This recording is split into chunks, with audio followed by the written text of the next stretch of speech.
Hi, in this video I will prove this Quran, the Hafs version, is false and unreliable, and therefore the Islamic world is misguided and wrong for trusting it.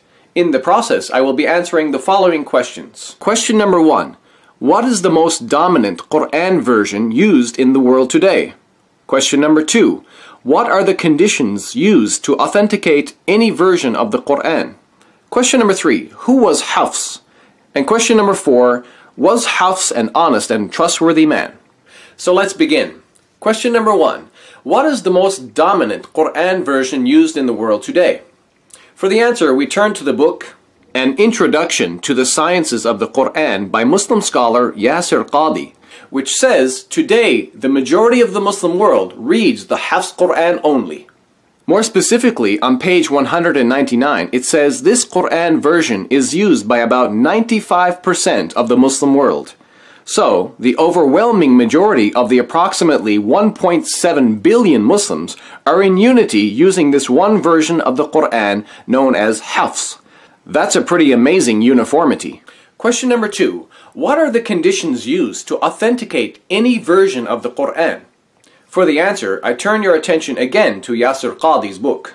Page 187 mentions 3 specific conditions. It says, every qira'ah, or reading, that conforms to the rules of Arabic, even if by one manner, and matches with one of the mushafs of Uthman, even if such a match is not an obvious one, and has an authentic chain of narrators back to the Prophet, meaning Muhammad, is an authentic qira'ah.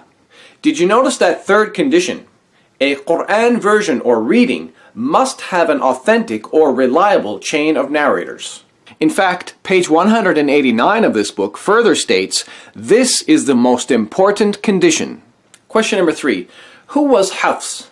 Well, we already know the Hafs Quran is a Quran version, but why is it famously named Hafs? To answer that, I will simply show you the chain of narrators for this Quran version. As you see, I've underlined it for you in red. It says, رواية حفص بن سليمان بن المغيرة الأسدي الكوفي لقراءة عاصم بن أبي النجود الكوفي التابعي عن أبي عبد الرحمن عبد الله بن حبيب السلمي عن عثمان بن عفان وعلي بن أبي طالب وزيد بن ثابت وأبي بن كعب عن النبي, which basically translates as the riwayah or transmission of Hafs ibn Sulaiman ibn al-Mughira al-Asadi al-Kufi of the qira'ah or reading of Asim ibn Abi al-Nujud al-Kufi from Abdul Rahman Abdullah ibn Habib al-Sulami from Uthman ibn Affan and Ali ibn Abi Talib and Zayd ibn Thabit and Ubay ibn Ka'b from the Prophet, meaning Muhammad. So basically, the individual known as Hafs became famous for transmitting a particular reading of the Quran, named after the leader of a particular school of reciters. In this case, the leader was Asim. In fact, Yasir Qadhi informs us on page 196 of his book that Hafs was the most knowledgeable person of the qira'ah or reading of Asim. And, as you just saw from the chain of narrators, this Quran version, or reading, allegedly originates from Muhammad himself. Question number 4. Was Hafs an honest and trustworthy person? In other words, can the Muslim world trust Hafs as an honest, trustworthy, and reliable person to transmit the Quran? This is our most important question. I answer by using the following Islamic source. In the Musnad of Imam Ahmad, Volume 1, Hadith number 1268 or 1267 in an online Arabic edition, Muhammad is quoted saying, whoever reads Quran and learns it by heart, he will be granted intercession for 10 of his family for whom hell was due. Now let's look at the comments below this hadith. We'll see there is a serious problem here. Its chain of narration is graded as da'if jiddan, or very weak. Why is that? Well, it's because of the presence of Hafs in the chain of narration for this hadith. In fact, here are more comments on this same hadith in Arabic that provide us with more information why the presence of Hafs in a chain of narration makes a narration unreliable.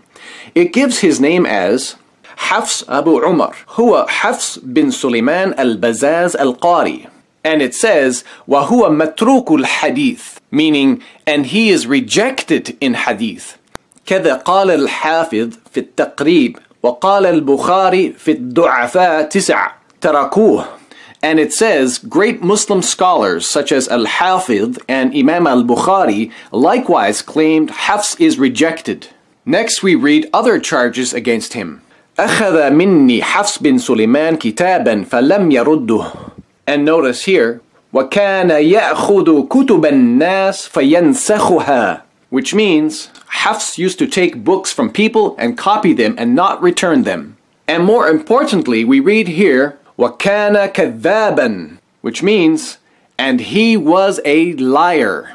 Actually, for those of you who don't know Arabic, you can still find some information about his dishonesty in English also.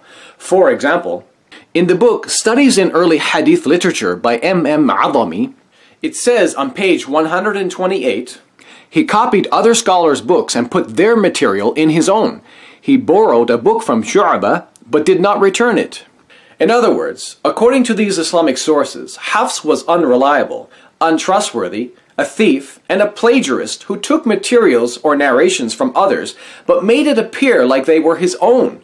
And worse than that, he was a liar. In ending this video, my conclusion is the Hafs Quran is batil or false.